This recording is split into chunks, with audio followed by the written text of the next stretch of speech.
Okay sir. నమస్కారం. నా పేరు గోపాల్ రెడ్డి. కడప జిల్లా మాజీ సైనిక సంఘం జనరల్ సెక్రటరీగా ఎన్నుకోబడ్డాను. మేము టోటల్ కడప జిల్లా, ఉమ్మడి కడప జిల్లాలో 2000 పైచిలకు మాజీ సైనికులు ఉన్నాము. మాకంటూ ఒక సంఘానికి ఒక ఆఫీస్ ఉంటే దానికి ఆఫీస్కి ఒక కంప్యూటరు, మా సమస్యలను వ్యక్తపరచడానికి ఉంటే బాగుంటుందనేసి మా ఉద్దేశము. గతంలో బ్యాంకుల గుండా పెన్షన్స్ అందేటివి. అయితే ఎవరైనా కుటుంబంలో మాజీ సైనికుడు చనిపోతే వాళ్ళ ఫ్యామిలీకి పెన్షను బ్యాంకులే డీల్ చేసేటివి. కానీ ఆ వ్యవస్థ నుంచి స్పర్శ విధానంలో డైరెక్ట్గా బ్యాంకుల ప్రమేయం లేకుండా మార్చడం జరిగింది. దీంట్లో చాలామంది స్వతహాగా చేసుకోలేక చాలా ఇబ్బందులు పడుతున్నారు. దానికి బాగా తెలిసిన వారి సహకారం ఎంతో అవసరము. మేము మా సంఘం తరఫున వాళ్ళ సమస్యలను టేకప్ చేసి సైనిక వెల్ఫేర్ ఆఫీస్ గుండా పర్టికులర్ రికార్డ్ ఆఫీసులకు పంపించి వాళ్లకు ఫ్యూచర్లో టైమ్లీ పెన్షన్ వచ్చేదానికి కృషి చేయగలము. అలానే మాకు అద్దె భవనంలో నడుస్తున్న ఈసీహెచ్ఎస్ హాస్పిటల్ గవర్నమెంట్ R&B గుండా తయారవుతున్నది, ఎస్వి ఇంజనీరింగ్ కాలేజ్ పక్కన.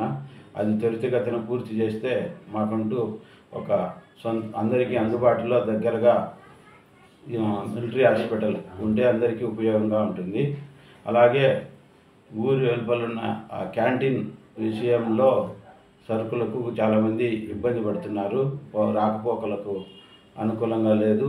ఇటీవల బ్రిడ్జ్ తయారవుతుండటం వల్ల వయోవృద్ధులు వెళ్ళటానికి చాలా ఇబ్బంది పడుతున్నారు. అందువల్ల ఆ స్టాక్ వచ్చిన కొన్ని రోజులు ఎక్కడైనా ఒక ఓల్డ్ రిమ్స్ టైపు ఎక్కడైనా ఒక చోట రూమ్ అరేంజ్ చేసి ఇస్తే బాగుంటుందనేసి అభిప్రాయము. మేము మా హక్కుల గురించే కాకుండా మా విధుల గురించి, అంటే మేము చేయాల్సిన మంచి పనుల గురించి కూడా ఆలోచిస్తున్నాము. ఇటీవలే మా మాజీ సైనికులు ఒక 10 మంది పారా వాలంటీర్లుగా ట్రైనింగ్ తీసుకున్నారు. వాళ్ళు ఆయా జిల్లాలలో, ఆయా తాలూకాలలో బాలల హక్కుల మీద సర్వే చేసి ఇబ్బందుల్లో ఉన్న వారిని వాళ్ళను సంరక్షణ కేంద్రాలకు తరలించి వాళ్ళ హక్కులు పొందే విధంగా సహాయపడగలరు అనుకుంటున్నాము. ఫ్యూచర్లో అతి త్వరలోనే ఒక బ్లడ్ డొనేషన్ క్యాంపు కూడా కండక్ట్ చేయాలనుకునే దీంట్లో ఉన్నాము.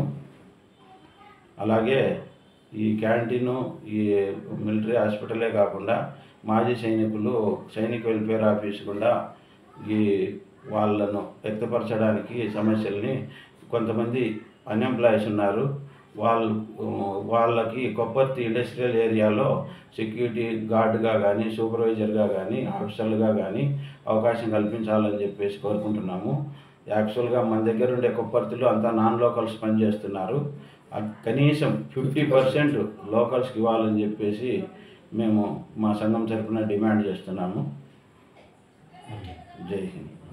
కొత్తగా తీసుకోవాలనుకునే వాళ్ళు సబ్స్క్రిప్షన్ చేసుకొని ఎంట్రీ చేసుకొని రిజిస్టర్లో ఇవ్వండి.